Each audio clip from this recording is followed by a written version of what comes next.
그리고 디시전 트리에서 우리가 평가를 해봤습니다. 훈련 셋과 테스트 셋으로 딱 나눠서 훈련 세트에서 정확도가 얼마가 나왔고 테스트 셋에서 얼마의 정확도가 나왔는지를 봤고요.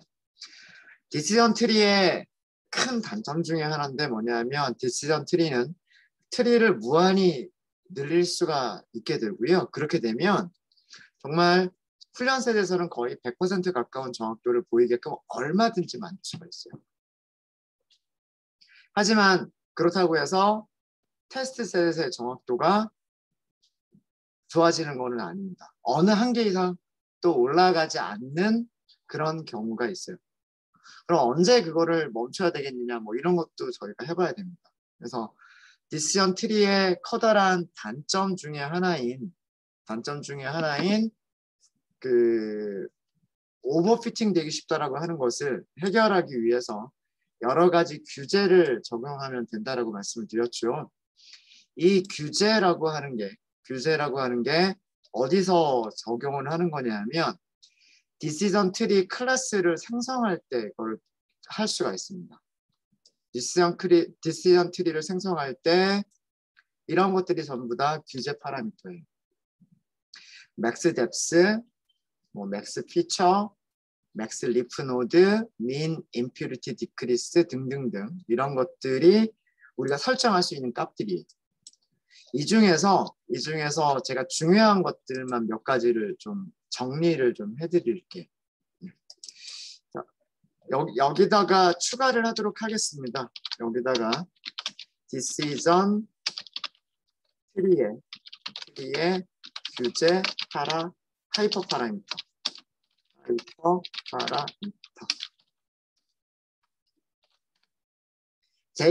가장 쉽게 제일 많이 사용할 수 있는 게 맥스 뎁스예요. 뎁스. 요거는 이렇게 표시를 좀 하도록 할게요.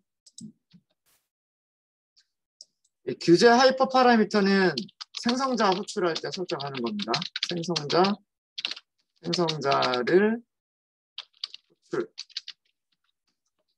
호출할 때 설정하는 거고요. 맥스 뎁스는 디시전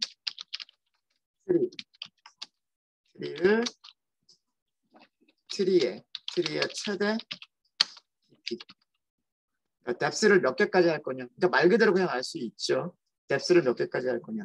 뎁스를 하나만 하면 정확도가 굉장히 떨어질 거고요. 뎁스를 2개, 3개, 4개 뎁스를 늘려갈수록 정확도가 좋아질 거예요. 좋아질 겁니다. 당연한 얘기고요. 민 샘플즈 스플릿이라고 하는 게 있어요.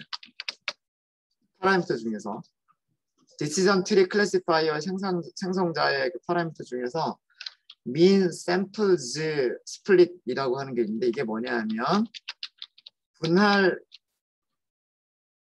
노드가 분할되기 위해서 가져야 하는 최소 샘플 수예요. 자, 이게 무슨 얘기냐면 여기 노드가 있어요. 그리고 이거를 우리가 이렇게 나누려고 해요. 근데 여기에 우리가 이 민 샘플즈 스플릿을요 100개라고 설정을 해버렸어요. 그러면 여기에 만약에 200개가 있어요. 그러면 나눌 수 있는 거예요. 그러면 어떤 질문지를 만들어서 노드를 나눌 수 있어요. 그런데 여기에 99개밖에 안 남았어요. 그 99개가 뭐 레드가 50개고 화이트가 49개가 섞여 있다라고 하더라도 99개밖에 안 남아 있어요. 그러면 노드를 분할하지 않는다예요. 노드를 분할하지 않으면 뎁스가 낮아지겠죠. 뎁스가 낮아지면 어떻게 돼요? 정확도가 낮아진단 말이에요. 이 노드에 들어오는 거는 50대 49. 레드와 화이트의 비율이 거의 1대1이잖아요. 근데도 그냥 이 상태 그대로 놔두고 레드가 하나가 더 많으니까 레드 와인이라고 예측을 하겠다는 얘기예요. 당연히 정확도는 떨어질 수밖에 없어요. 하지만 뎁스가 줄어들고요. 뎁스가 줄어들게 되고 뎁스가 줄어든다는 얘기는 훈련 세트에서 정확도가 낮아지고 대신에 테스트 셋에서 정확도랑 비슷해지게 되는 거예요. 오버피팅은 줄이게 되는 겁니다. 그런 얘기예요. 이게 민 샘플즈 스플릿이고요. 저 문서에 있는 거를 그대로 제가 그냥 해석해서 드리는 것 뿐이에요. 문서에 있는 내용들을. 그 다음에 민 샘플즈가 또 있어요. 민 샘플즈, 이번에는 리프라고 하는 게 있어요. 리프. 얘는 뭐냐면 리프 노드가 가지고 있어야 되는 최소 샘플 수. 리프 노드가 가져야 할 최소 샘플 숫자예요. 자, 이것도요. 가지가 막 나눠지다가 위쪽에서 가지가 계속 나눠지다가 여기를 최종 리프로 할 거냐 안 할 거냐를 결정을 하는 거예요. 뭐 예를 들어서 여기를 10개라고 설정을 했어요. 여기는 9개가 들어왔어요. 그러면 이제 여기서는 더 나눈다, 나누지 않는다. 그럼 얘가 최종 리프가 돼버리는 거예요. 죄송합니다. 여기 11개가 있다라고 할게요. 11개가 있더라도 얘를 나눴을 때 뭐 예를 들어서 6개랑 5개로 나눠진다라고 한다면 얘네들은 최소 샘플의 개수를 만족하지 못해요. 그렇죠? 그러면 얘를 나누지 않는 거예요. 얘가 10개 넘게 가지고 있더라도 얘를 나눴을 때 그 리프가 가져야 될 최소 샘플의 개수를 만족 못하면 이 가지는 없애버리는 거예요. 가지를 치지 않는 거예요. 그냥 이 상태로 리프를 놔두는 거예요. 이 상태로. 근데 뭐 예를 들어서 20개가 있었다. 근데 여기에서 나눠보니까 이게 하나로 더 많은 11개, 9개 이렇게 되면 안 돼요. 이렇게 되면 얘도 무엇을 만족 못하냐면 리프가 가져야 될 최소 샘플 수를 만족 못하기 때문에 이거는 못 나누는 거고요. 10개 요렇게는 되는 거예요. 만약에 그런 질문지가 있다라고 한다면 그런 뭐 10개로 나눌 수 있는 질문지가 있다라고 한다면 리프가 나눠지는 거고 그렇지 않으면 20개인 상태가 그대로 남는 거예요. 그러니까 이것도 마찬가지로 민 샘플 스플릿하고 비슷한 거예요. 비슷한데 어쨌든 이거는 리프를 기준으로 얘를 리프로 할 거냐 말 거냐 그거를 할 때 쓰는 게 민 샘플 리프예요. 그 다음에 또 맥스로 시작되는 게 또 있는데 그게 뭐냐면 맥스 리프 노드예요.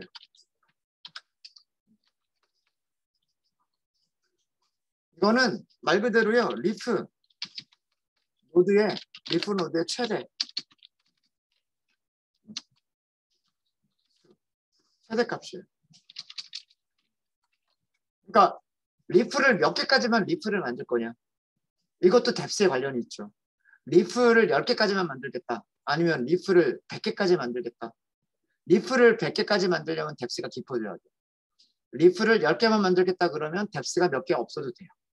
이렇게 그 리프 노드의 개수를 가지고서 뎁스를 결정할 수 있어요. 요거는 순서를 좀 바꿀까요? 얘랑 뭐 순서는 중요하지 않아요.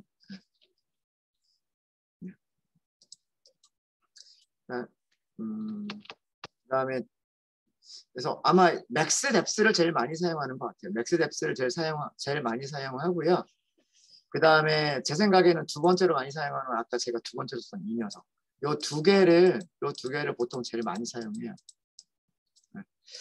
그리고 또 하나 많이 사용하는 게 뭐냐면 맥스 피처라고 하는 게 있어요. 맥스 피처스. 맥스 피처스라고 하는 게 있는데 각 노드에서 분할에 사용할 특성의 최대 숫자.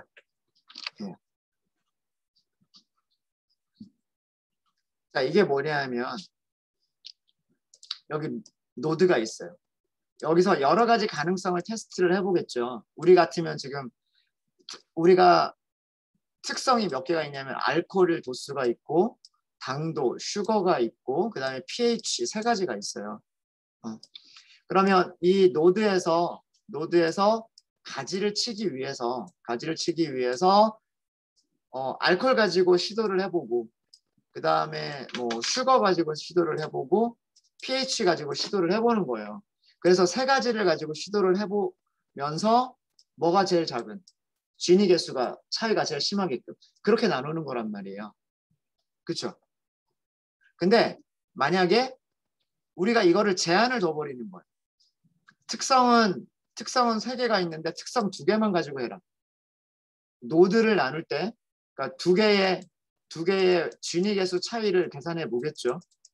두 개의 진위 개수 차이를 비교할 때 알코올 도수와 슈거라고 하는 당도라고 하는 변수 두 개만 가지고서 진위 개수의 차이를 계산해 봐라. 그리고 노드를 만들어라. 이렇게 하게 되면 아무래도 세 개를 가지고 그 가지를 치는 경우보다 훨씬 그 경우 수가 적어지겠죠. 그렇죠? 그러니까 맥스 피처가 많아지면 많아질수록 가지를 칠 수 있는 가능성이 더 많아지는 거고요.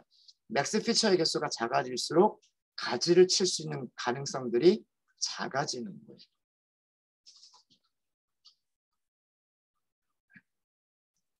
그래서 이런 것들을 이용하실 수가 있으십니다. 근데 어떤 특성만 사용해라 이렇게 할 수는 없고요. 그냥 특성들 중에서 몇 개를 사용해라. 그럼 몇 개를 사용해라 라고 하면 그것도 랜덤하게 자기가 뽑아요. 뭐 3개 중에 여기 2개를 선택할 수도 있고 여기 2개를 선택할 수도 있고 뭐 그런 거는 랜덤하게 선택을 합니다. 뭐 이런 것들을 이용해서 그 규제를 가할 수가 있어요. 자, 일반적으로 맥스로 시작하는 녀석들, 맥스로 시작하는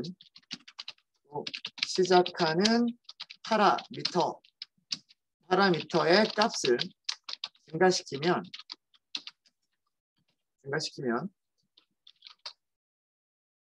맥스 뎁스를 키우겠다.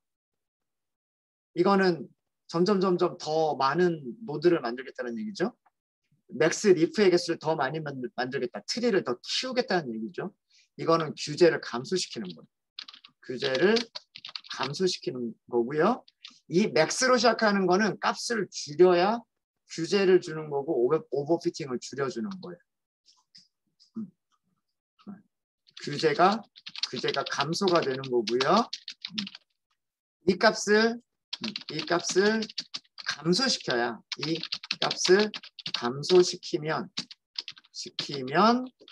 규제가 증가되는 거예요. 규제가 증가된다는 얘기는 다른 말로 오버피팅이 줄어드는 거예요. 그러니까 맥스로 시작하는 것들은 어떻게 하자? 값을 줄여주자. 값을 작은 값으로 만들자. 그러면 오버피팅이 줄어들어요. 반대로 민으로 시작하는 파라미터들이 있어요. 민으로 시작하는 파라미터는 최소 숫자란 말이에요. 이 최소 숫자라는 것들은 키워주게 되면 규제가 커지는 거예요. 예를 들어서 한 노드는 샘플을 몇 개 이상 가져야 된다. 최소한 몇 개를 가져야 된다. 이 숫자를 키워버리면 10개를 가져야 된다라고 하는 거에서 100개를 가져야 된다라고 해버리면 값가 낮아진단 말이에요. 그렇죠? 네. 그래서 민으로 시작하는 파라미터의 값을 이거는 반대예요. 증가시키면 규제가 커지는 거예요.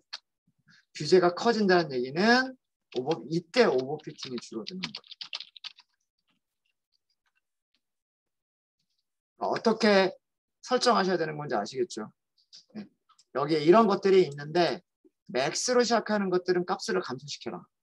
그리고 민으로 시작하는 것들은 값을 증가시켜라. 그러면 뭐가 줄어든? 오버피팅이 과적합이 줄어든다라고 하는 거예요. 자, 그럼 우리 하나만 딱 보도록 할게요. 맥스 뎁스 하나만 볼까요? 맥스 뎁스를 맥스 뎁스를 몇 개로 해볼까요?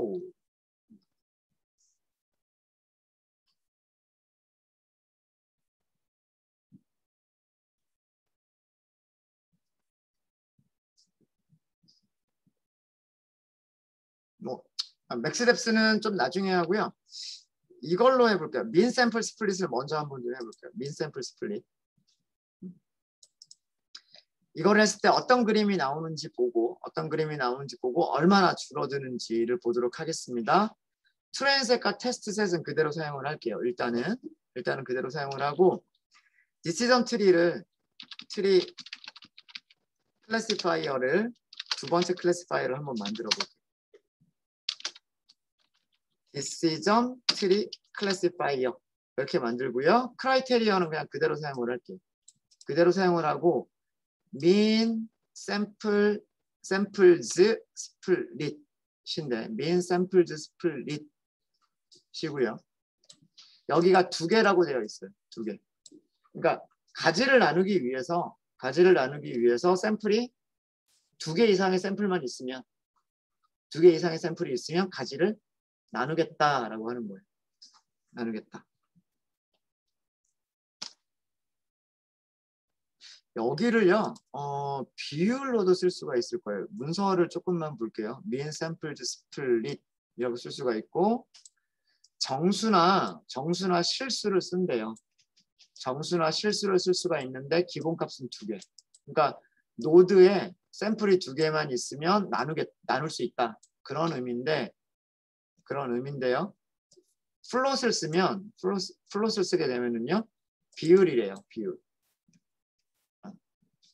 그러니까 미니멈 샘플 스플릿 곱하기 샘플 개수. 그러니까 샘플 개수의 몇 %까지. 그러니까 전체 샘플의 몇 % 이상은 있어야 그런 의미래요. 그러니까 개수를 정확하게 지정하셔도 되고요. 지정하셔도 되고 그렇지 않으면 전체 샘플에 몇 개 이상 있는 경우까지만 이렇게 할 수도 있는 거예요. 요걸로 써볼게요. 이걸로 써보도록 하겠습니다. 그래서 제가 만들 때 뭐라고 만들 거냐면 mean samples split. 노드를 나누기 위해서 샘플이 몇 개 이상 있어야 되느냐? 20% 이상은 있어야 된다. 전체 샘플의 20% 이상은 있어야 나누겠다. 이 숫자가 더 작아지면 그리고 더 커지면 어떻게 되는지 볼게요. 민으로 시작하는 거는 값을 증가시키면 규제가 커진다 그랬죠. 0.1하고 0.1하고 0.2하고 두 개를 비교를 해보죠. 그러면 두 가지만 비교를 해볼게요. 두 가지만. 자, 0.1부터 하도록 하겠습니다. 0.1부터. 그 다음에 여러분들하고 저하고 결과를 똑같이 나오게끔 하기 위해서 랜덤 스테이트가 여기서 필요할 거예요. 랜덤 스테이트를 42라고 하도록 하겠습니다.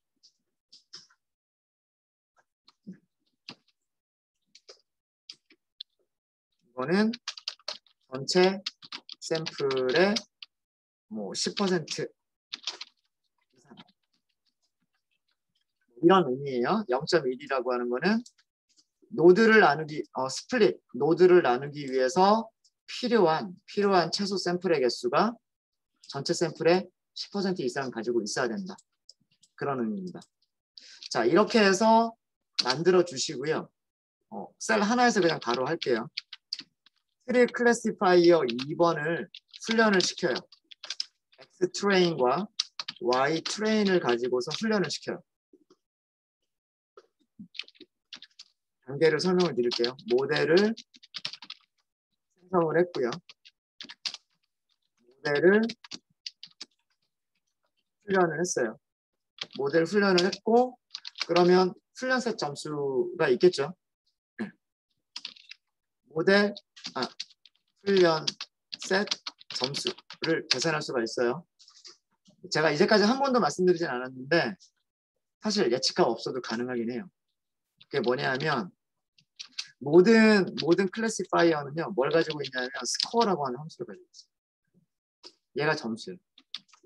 얘가 정확도예요.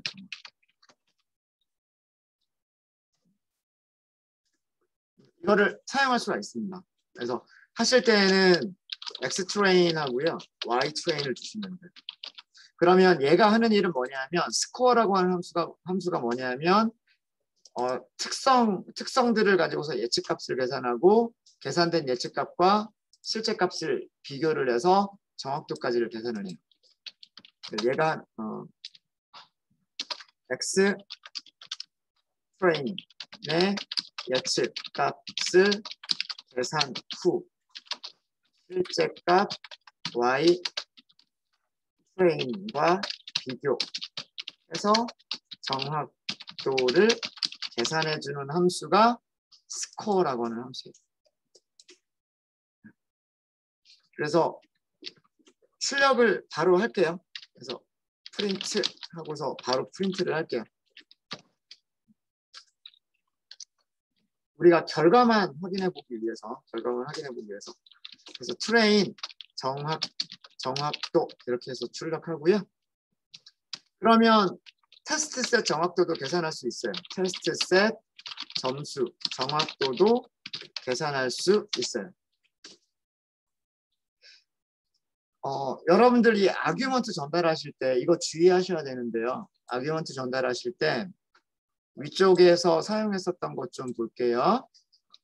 위쪽에서 우리가 accuracy score라고 할 때에는 실제값하고 예측값을 직접 줬어요. 그러니까 얘는 단순해요. 실제값과 계산된 예측값이 있어야 실제값과 예측값을 비교해서 몇 퍼센트 정확한지를 계산하는 거예요. 무슨 말인지 아시겠죠? 그런데 얘는 훈련 모델이란 말이에요. 훈련이 끝난 모델이죠. 모델은 무엇을 가지고 있어요? 훈련이 끝난 모델은 프리딕트라고 하는 메서드를 가지고 있단 말이에요. 그래서 이 클래스는 스코어라고 하는 메서드 자체가 스코어라고 하는 메서드가 트레인 셋을 가지고서 프리딕트를 먼저 해요. 이게 지금 여기서 주석으로 설명드린 게 그거예요. 트레인 셋을 가지고서 프리딕트를 먼저 하고 그러면 예측값이 나올 거 아니에요. 그 예측값과 실제값을 비교를 해서 정확도까지 계산을 해주는 거예요. 두 가지를 다 하는 거예요. 그래서 아규먼트가 어떻게 돼요? Y 트레인과 트레인 프리딕트가 아니라 훈련 데이터와 훈련 레이블을 주는 거예요. 두 개 혼동하지 마셔야 됩니다. 스코어를 계산할 때는 실제값과 예측값을 주시는 거고 클래스가 가지고 있는 스코어 함수를 이용하실 때에는 데이터와 레이블을 주면 데이터를 가지고서 예측값을 자기가 계산하고 실제값과 예측값을 비교를 하는 거예요. 그래서 사용하는 아규먼트가 달라요. 그거 주의해 주시고요. 테스트 셋도 바로 가능해요. 그러면 테스트 셋에서의 정확도도 바로 계산이 가능한데 클래시파이어 2번이죠. 2번 점 스코어 이용하시면 돼요. 여기에는 테스트 셋하고 테스트 실제값을 주시면 되는 거예요. 해보도록 하겠습니다. 85%가 나왔어요. 그러니까 요것만 줄여도요. 자, 테스트 셋의 정확도 볼게요. 85%, 86%랑 그렇게 큰 차이가 나요? 안 나요? 그렇게 큰 차이가 나는 게 아니란 말이에요. 그렇죠? 훈련 세트에서는 굉장히 안 좋은 결과로 떨어졌지만 이 결과랑 테스트 셋의 결과랑 그렇게 큰 차이가 안 나요. 그 얘기는 뭐냐면 진짜로 모르는 와인 데이터가 들어왔을 때 우리의 모델은 85% 정도의 정확도를 보여줄 수 있는 모델일 것이다.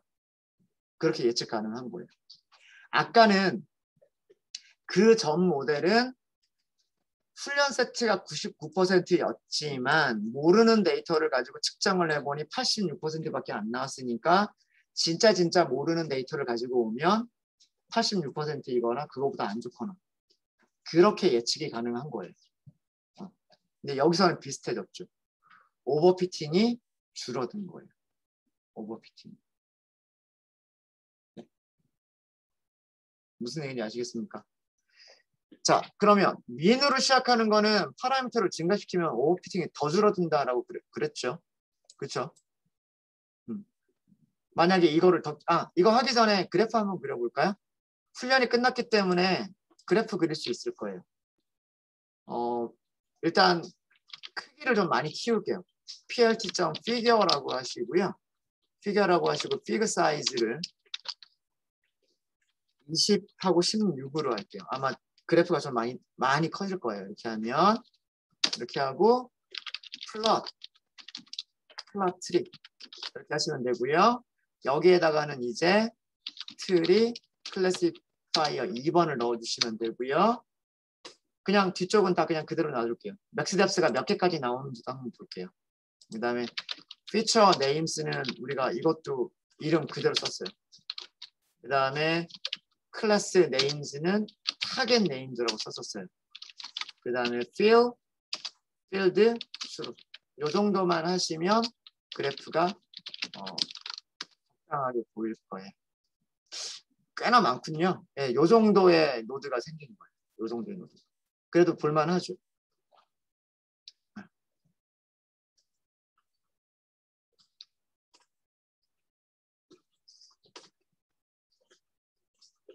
자, 가장 마지막에 리프 쪽을 좀 볼게요. 리프 쪽을 보시면은요. 리프 쪽을 보시면 샘플 개수가 몇 개씩 남아 있는지 볼게요. 샘플 개수가 250개, 280개, 700개, 125개 이렇게 남아 있어요. 그 다음에 여기는 35개, 151개, 506개 이렇게 남아 있어요. 그렇죠? 이렇게 나누기 그 바로 전에 요게 이렇게 스플릿이 지금 됐잖아요. 그렇죠? 네. 이렇게 스플릿 되기 직전에 몇 개가 있었는지 볼게요. 500개. 500개. 자, 우리가 아까 몇 퍼센트라고 했죠? 만들 때 10%라고 했죠. 전체 샘플의 10%. 전체 샘플이 몇 개죠? 5,197개. 여기에 10%는 519란 말이에요. 519. 그죠? 네. 자, 그래서 보시면 여기가 리프가 나올 수 있었던 이유가 그 바로 위에 519보다 큰 샘플이 있었던 거예요. 노드를 우리가 설정한 게 뭐였어요? 민, 샘플, 스플릿을 한 거잖아요. 스플릿을 할 수 있는 기준을 정한 거란 말이에요. 스플릿을 할 수 있는 기준이 519 이상이면 최소값 519 이상이면 스플릿을 하겠다라고 한 거예요. 얘는 스플릿이 안 됐죠. 얘는 왜 스플릿이 안 됐어요? 샘플이 6개밖에 안 남았어요. 근데 얘는 519개가 넘어요. 그래서 스플릿을 한 거예요. 이해되시죠?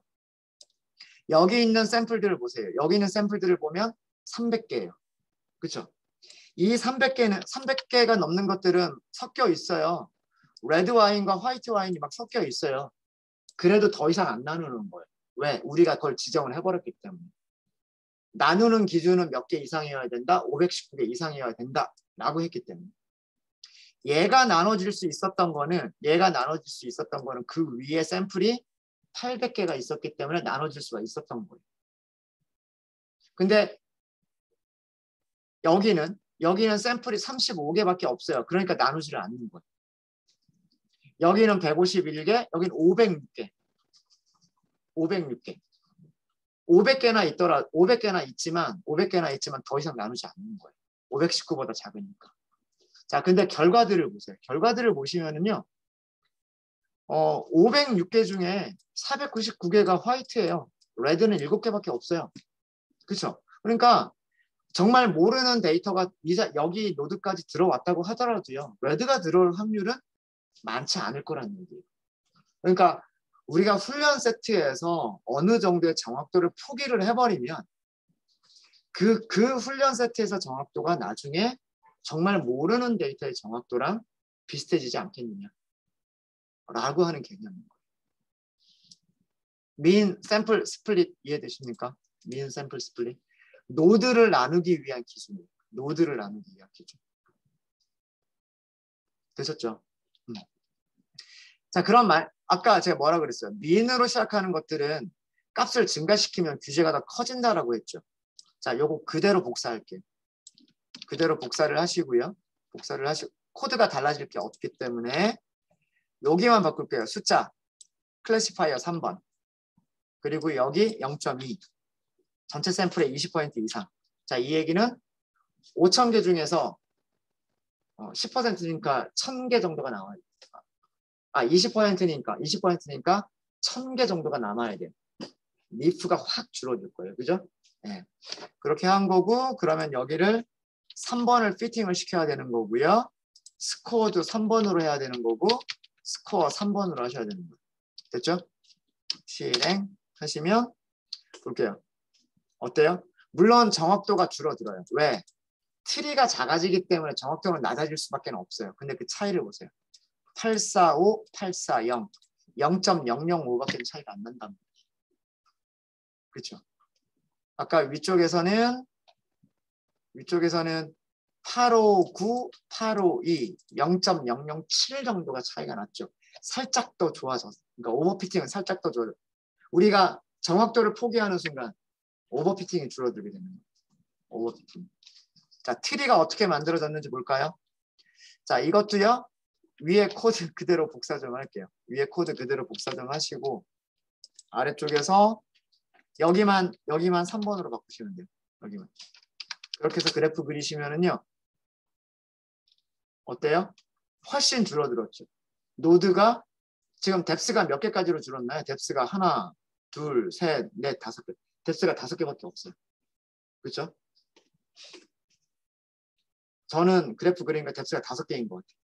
5개. 조금 줄일까요?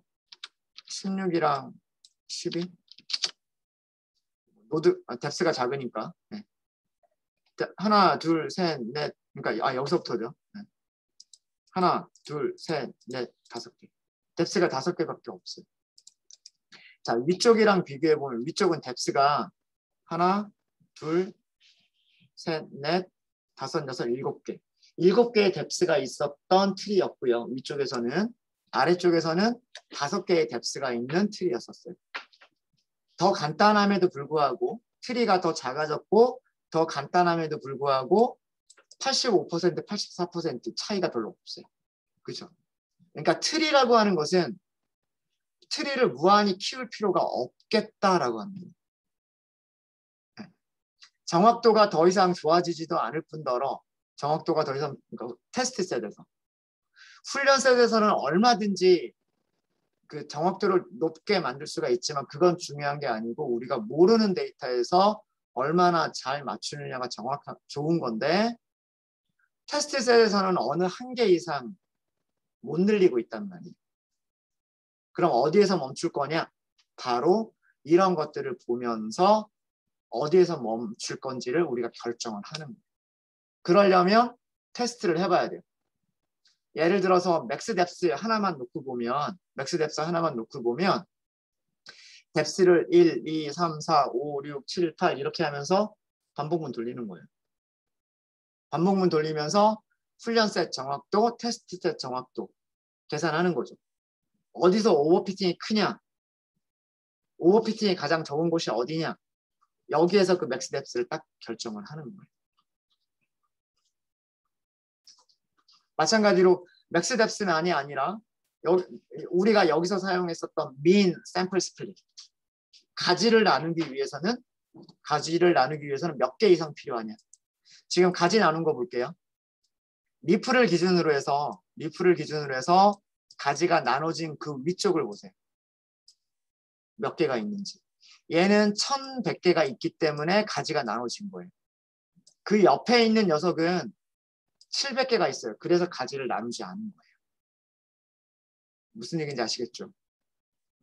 여기도 볼까요? 여기가 가지가 나눠진 이유가 그 위에 샘플이 1,500개가 있었기 때문에 여기서 가지를 나눈 거예요. 10%.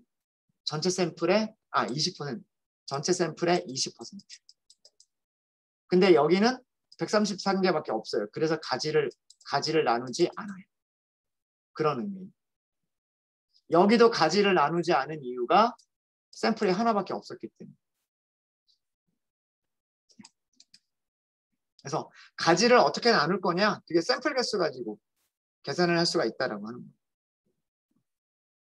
그래서 민 샘플 리프스를 직접 제가 보여드렸습니다. 보여드렸고요.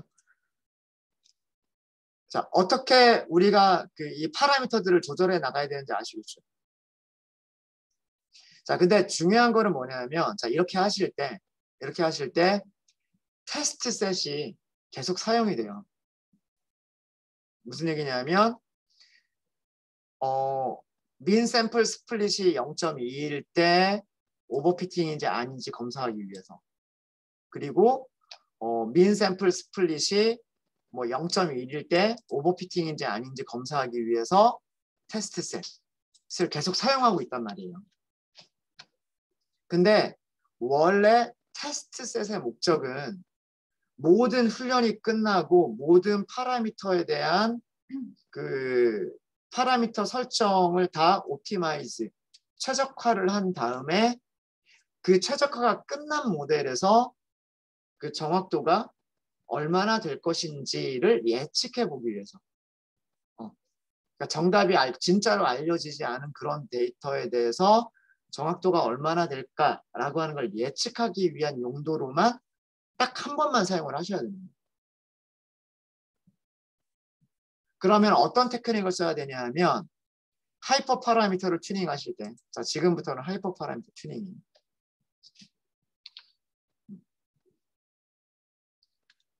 이렇게 할까요?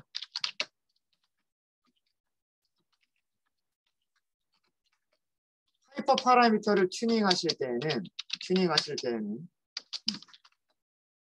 테스트 셋 트레인과 테스트로만 나누지 않고요. 하이퍼 파라미터를 튜닝하는 동안에 오버피팅인지 아닌지를 검사하기 위한 밸리데이션 셋을 따로 만들어요. 무슨 얘기냐면 전체 데이터를 훈련, 검증,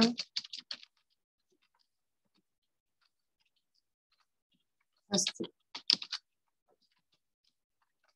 셋으로 나눕니다. 이렇게 나누고요. 이렇게 나누고 훈련 셋에서 훈련 셋으로 모델을 훈련을 시켜요. 즉 피팅을 시킨다는 얘기예요. 그리고 여기에서 피팅 시킬 때 하이퍼 파라미터들도 설정을 하는 거예요.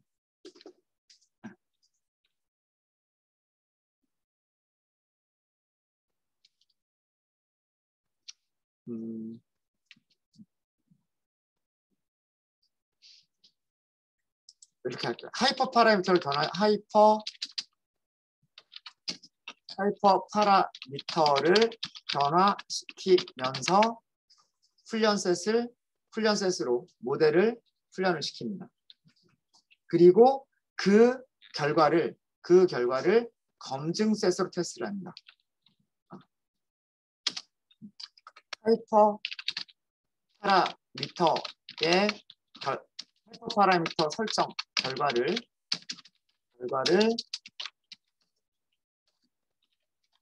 검증 셋으로 테스트를 합니다.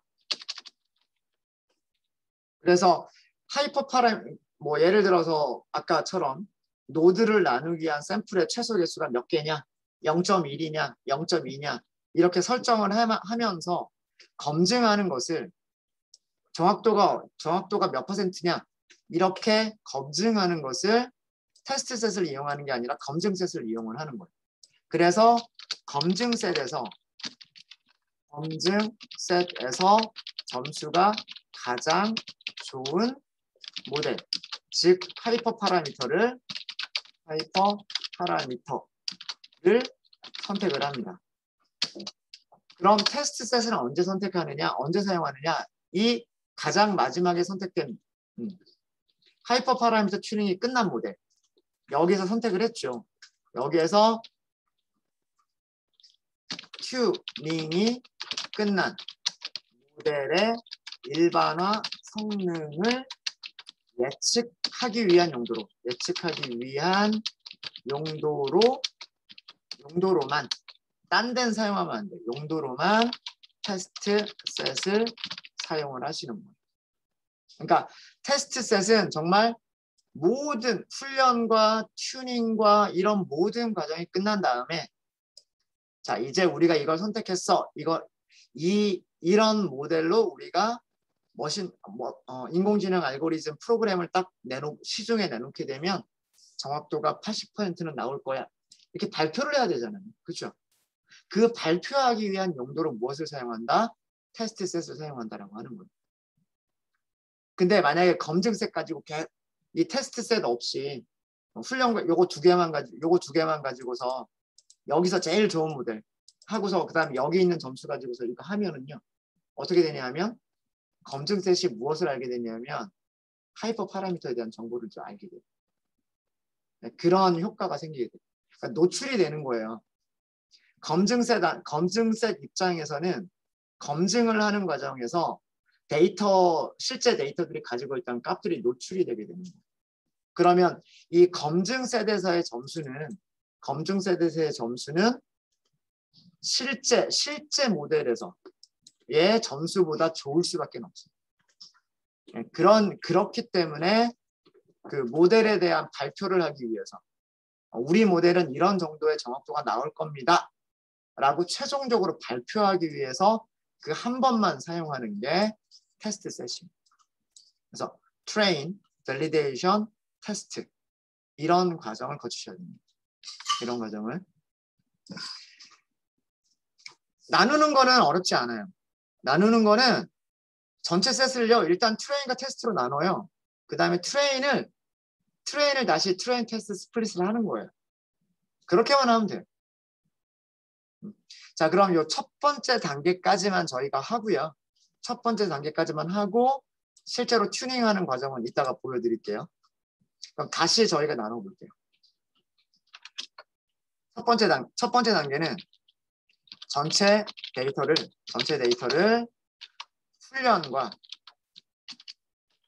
훈련과 테스트로만 나누도록 하겠습니다. 테스트 셋으로 분리하도록 할게요. 자, 이때는 제가 변수 이름을 조금 다르게 할 건데 변수 이름 어떻게 할 거냐면 x train full이라고 할 거예요. 그 다음에 x test라고 할 거고요. y train full이라고 할 거고 그 다음에 y test라고 할 거예요.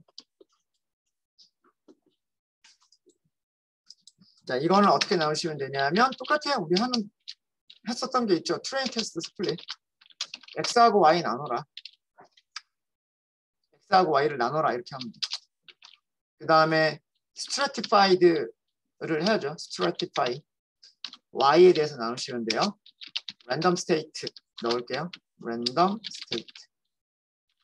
제가 하나 빠뜨린 게 있군요. 몇 개? 테스트 사이즈 이렇게 0.2로 할게요. 0.2.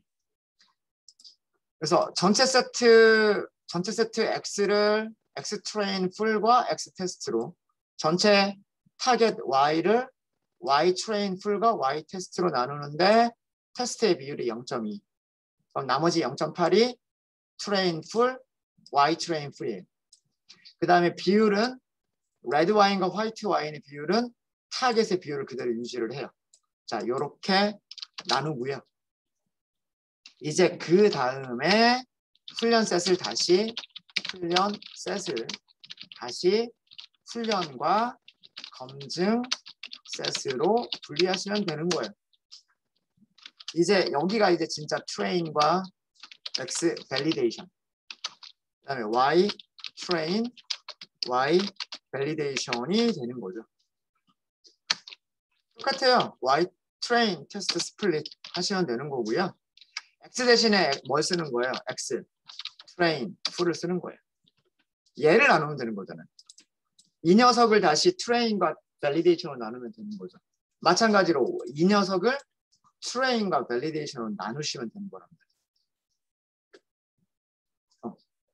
이해되세요? 그러니까 테스트 셋은 끝났어요. 얘가 테스트 셋 끝났어요. 끝났고 이 녀석이 이제는 뭐가 되는 거냐면 우리가 나눌 대상이 되는 거예요. 무엇으로? 트레인과 밸리데이션, 트레인과 밸리데이션 이렇게 나눌 대상이 있는 거예요. 그래서 여기 넣어주시는 거는 X 트레인 풀, Y 트레인 풀 이걸 넣어주시면 됩니다. 그리고 테스트 사이즈는 이것도 하기 나름인데 뭐 똑같이 0.2로 할게요. 그리고 스트래티파이를 주셔야 돼요. 스트래티파이. 여기도 비율 똑같이 주면 되겠죠. 자, 이번에는 여기 뭐라고 써야 돼요? Y 트레인 풀.